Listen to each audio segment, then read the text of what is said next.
കൃഷി ഉപജീവനമാക്കാമെന്ന ലക്ഷ്യവുമായാണ് 15 വർഷം മുൻപ് ജെയിംസും ഭാര്യ സ്വപ്നയും സ്വന്തം നാടായ കോട്ടയം പാലായിൽ നിന്ന് പാലക്കാടേക്ക് കുടിയേറിയത്. ഇംഗ്ലീഷിൽ ബിരുദാനന്തര ബിരുദമുള്ള സ്വപ്നയും ബിരുദധാരിയായ ജെയിംസും മറ്റ് തൊഴിലുകൾക്കൊന്നും ശ്രമിക്കാതെ കൃഷിയെ ഗൗരവമായി കാണുകയായിരുന്നു. റബ്ബറിലാണ് തുടങ്ങിയതെങ്കിലും 5 വർഷം മുൻപ് മറ്റു വിളകൾക്ക് പ്രാധാന്യം നൽകി കൃഷി വിപുലപ്പെടുത്തി. സ്വപ്നയുടെ മേൽനോട്ടത്തിൽ കുളക്കാട്ടുകുറിശ്ശിയിലെ കൃഷിയിടം 5 വർഷം കൊണ്ട് കാർഷിക പ്രേമികൾക്ക് ഒരു പാഠപുസ്തകമായി.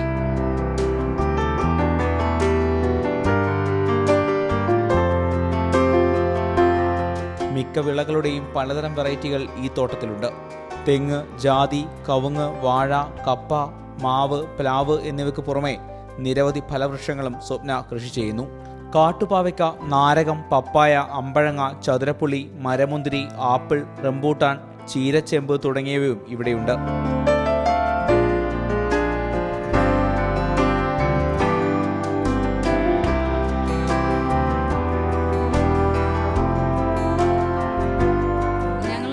ജൈവ കൃഷിയാണ് ചെയ്യുന്നത്. എല്ലാവിധ കൃഷികളും ചെയ്യുന്നുണ്ട്. തെങ്ങ്, ജാതി, കമുക്, നമ്മുടെ ആവശ്യത്തിനുള്ള പച്ചക്കറികൾ, ഫലവൃക്ഷങ്ങൾ എല്ലാം ഉണ്ട്. അന്യം നിന്ന് പോകുന്ന പല കിഴങ്ങുവർഗ്ഗങ്ങളുണ്ട്. അടതാപ്പ്, കാച്ചിലുകൾ, ചേമ്പുകൾ, അതെല്ലാം ഞങ്ങൾ ഒത്തിരി ഇവിടെ കൃഷി ചെയ്യുന്നുണ്ട്. മരച്ചീനി, കപ്പകൾ തന്നെ പല 20ഓളം വെറൈറ്റി ഉണ്ട്. പശു, ആട്, കോഴി, കാട തുടങ്ങിയവയും സ്വപ്നയും ജെയിംസും വളർത്തുന്നു.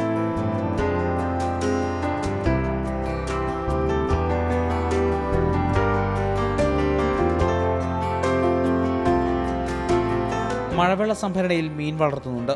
ജയന്റ് ഗൗരാമി, നട്ടർ, തിലോപ്പിയ, വാള തുടങ്ങിയ മീനുകളാണ് ഇവിടെയുള്ളത്. രാസവളങ്ങളും കീടനാശിനിയും ഉപയോഗിക്കാതെ മണ്ണിനെ വളക്കൂറുള്ളതാക്കി മാറ്റിയാണ് കൃഷി. കൃഷിയിടത്തിൽ നിന്ന് തന്നെയുള്ള വളങ്ങളാണ് കൃഷിക്ക് ഉപയോഗിക്കുന്നത്. മീൻ വേസ്റ്റ്, ചകിരിച്ചോറ്, ചാണകം തുടങ്ങിയവയും വിളകൾക്ക് വളമാക്കുന്നു. വീട്ടിലുണ്ടാക്കുന്ന അവശിഷ്ടങ്ങൾ തുമ്പൂർ മുഴി മാതൃകയിൽ വളമാക്കുകയാണ് ചെയ്യുന്നത്. മണ്ണിര കമ്പോസ്റ്റും നിർമ്മിച്ചിട്ടുണ്ട്. പരമ്പരാഗത രീതിയിലുള്ള കെണികൾ ഉപയോഗിച്ചാണ് പ്രാണികളെയും കീടങ്ങളെയും തടയുന്നത്. വളങ്ങൾ ജൈവവളങ്ങൾ ഉണ്ടാക്കുന്നുണ്ട്. പിന്നെ പഞ്ചഗവ്യം, ജീവാമൃതം, ബീജാമൃതം അതെല്ലാം ഉണ്ടാക്കുന്നുണ്ട്. പിന്നെ കീടനാശിനിയായിട്ട് ഗോമൂത്രത്തിൽ പപ്പായയില, കപ്പയില എല്ലാം കൂടെ ചേർത്ത് ഉണ്ടാക്കി തളിക്കുന്നുണ്ട്. പിന്നെ കെണികൾ, എല്ലാ പച്ചക്കറികൾക്ക് മഞ്ഞക്കെണികൾ, പിന്നെ മാവീച്ച കെണി, പിന്നെ അങ്ങനെ തെങ്ങിന് ചെമ്മജല്ലിയെ പിടിക്കാനുള്ള കെണി, അങ്ങനെയെല്ലാം ഉണ്ട്.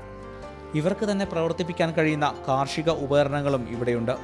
നിലമൊരുക്കുന്നത് അടക്കം നിരവധി ജോലികൾ തൊഴിലാളികളുടെ സഹായമില്ലാതെ ഇവർക്ക് തന്നെ ചെയ്യാനാകും. വീട്ടുപറമ്പിലെ കൃഷിയിടത്തിൽ ഡ്രിപ്പ് ഇറിഗേഷൻ വഴിയാണ് ജലസേചനം. പുഴയോരത്തുള്ള പറമ്പിലെ വിളകൾക്ക് പുഴയിൽ നിന്നും വെള്ളം എത്തിക്കുന്നു. വീടിരിക്കുന്ന സ്ഥലത്ത് ഇവിടെ ട്രിപ്പാണ് ഉപയോഗിക്കുന്നത്. ഇവിടെ വെള്ളത്തിന് ഇച്ചിരി കുറവുണ്ട്. പിന്നെ ബാക്കി സ്ഥലം ജൈവം ചെയ്യുന്ന സ്ഥലം പുഴയിലാണ്, പുഴ സൈഡ്. അവിടെ ഇഷ്ടം പോലെ വെള്ളമുണ്ട് അവിടെ.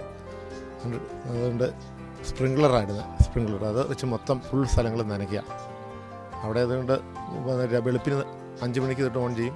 അങ്ങനെ ഒരു 4 മണിക്കൂർ ഒരു ദിവസം ഉപയോഗിക്കും. വിൽപ്പന ഞങ്ങൾ PS Palakkad people's service society ഉണ്ട്. അവരിങ്ങനെ ജൈവ കൃഷിക്കാരുടെ സാധനങ്ങൾ സംഭരിച്ച് എറണാകുളത്ത് കൊണ്ട് ആഴ്ച 2 ദിവസം കൊണ്ടു കൊടുക്കുക. അപ്പോൾ അവർക്ക് സാധനങ്ങൾ കൊടുക്കും, ചൊവ്വാഴ്ചയും വ്യാഴാഴ്ചയും. പിന്നെ മണ്ണാർക്കാട് ഇങ്ങനെ ഇവിടങ്ങളിലൊക്കെ പല ജൈവക്കടകളുണ്ട്, അവർക്കൊക്കെ കുറേശ്ശെ സാധനങ്ങൾ കൊടുക്കുകയാണ്. പ്രാദേശിക മാർക്കറ്റുകളാണ് പ്രധാന വിപണി. മറ്റ് ജില്ലകളിലേക്കും ഉൽപ്പന്നങ്ങൾ കയറ്റി അയക്കുന്നുണ്ട്.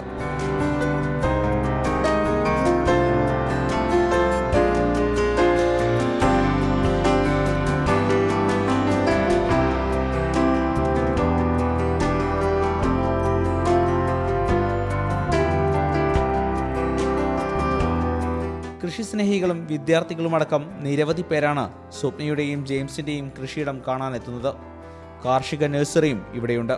കാർഷിക കൂട്ടായ്മകളിൽ നിന്നാണ് ഈ ദമ്പതികൾ കൃഷിയെക്കുറിച്ചുള്ള പുതിയ അറിവുകൾ സമ്പാദിക്കുന്നത്. ഫേസ്ബുക്ക് കൂട്ടായ്മകളിലും ഇവർ സജീവമാണ്.